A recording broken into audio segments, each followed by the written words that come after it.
Para sa mga bansang may umuunlad na ekonomiya tulad po ng Pilipinas, isa sa mga hamong kinaharap nito ay ang banta ng kalamidad at epekto ng climate change. Dahil po rito, hindi na nakapagtataka na isa sa mga mahalagang tinalakay sa mga naging pagpupulong ay ang pagkakaroon ng isang disaster-resilient na ekonomiya. Ngunit paano nga ba makakatulong ang APEC upang agad na matugunan ang mga hamon na ito? Alamin natin yan sa special na ulat ni Ria Fernandez.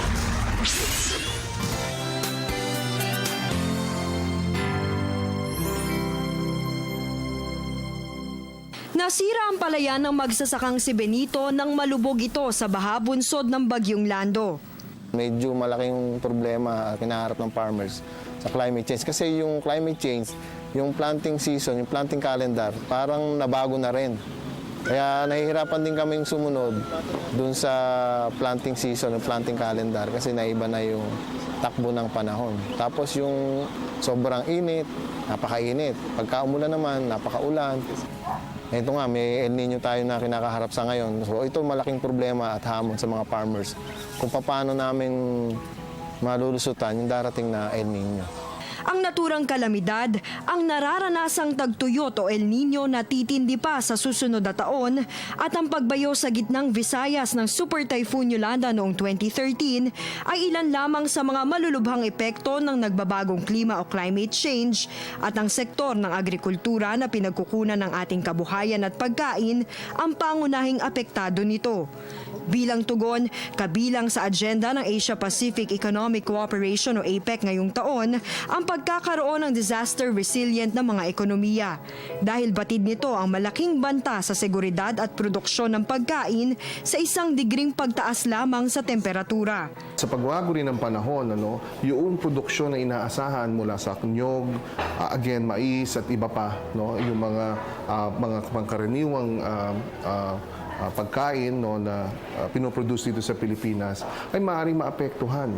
So, hindi lamang yan, pati lamang dagat, pag tumaas ang level ng tubig at temperatura sa ating mga karagatan, kaya maapektuhan pati itong mga lamang dagat natin. Mag-iiba ang ruta, halimbawa, ng mga malalaking mga isda tulad ng tuna, maaaring magbabago yan tuwing may pagtaas ang temperatura sa ating mga karagatan. So, ito ang mga bagay na hinaharap ng ating mga magsasaka. Ito ang mga bagay na hinaharap natin lahat bilang Pilipino, pagkat apektado dito ang mismong consumption ng bawat Pilipino, anong pagkain nilalagay sa ating mesa ay naapektuhan dito. Ang presyo ay maaaring maapektuhan dahil sa pagliit ng supply. At again, yung mismong kalidad ng mga produktong ito ay maapektuhan.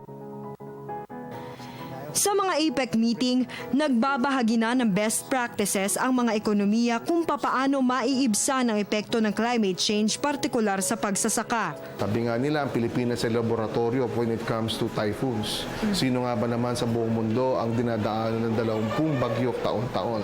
Na tinitignan ngayon nila itong mga nagawa na ng ating bayan upang maibsan itong panganib ng disasters brought by climate change, tulad ng mga bagyo at storm surge at mga landslides. Sila rin naman, tayo rin naman tinitingin din at sila naman ay nag-aalok.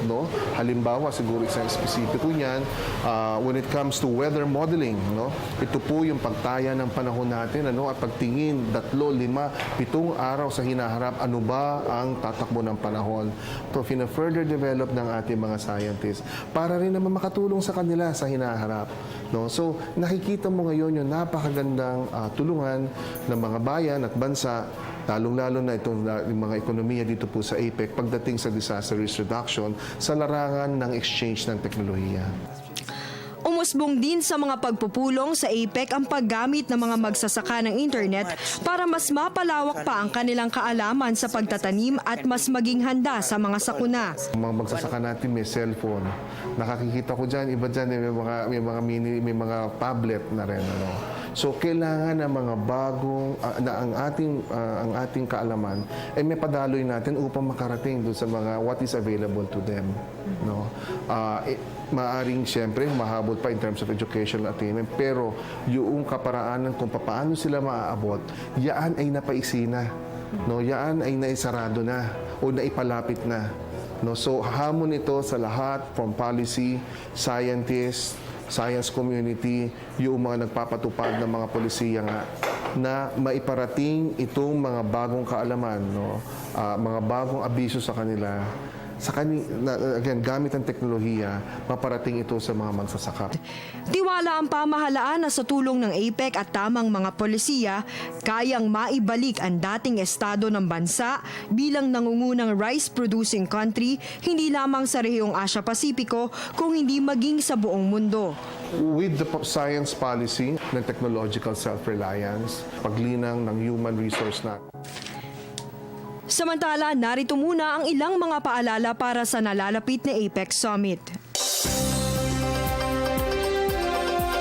Sa linggo naman ng November 16 to 20, isasara din ang mga sumusunod na kalsada sa CCP Complex Area, Bucaneg Corner Rojas Boulevard, Vicente Soto Corner Rojas Boulevard, Buendia Avenue Extension Corner M. Halandoni Street, J.W. Diokno Boulevard Bridge.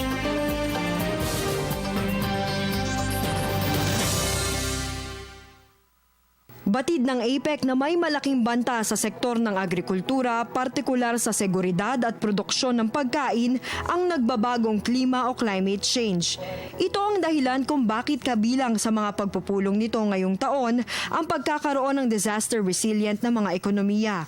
Nagbahagi na ng mga karanasan ng bawat member economy pagdating sa kanilang mga paraan ng pagtugon sa mga matitinding epekto ng mga kalamidad. Aming napulot na aral mula sa Pilipinas pagdating sa pinagdaanan nito sa Super Typhoon Yolanda at sa iba pang mga kalamidad. Ang weather modeling o ang pagtataya sa lagay ng panahon naman ang isa sa mga teknolohiyang natutuhan ng ating bansa upang mas mapaghandaan pa sakaling may paparating na bagyo. Samantala, dahil sa APEC, mas nabigyang diin ang importansya ng internet na mapalawak pa ang kaalaman ng ating mga magsasaka.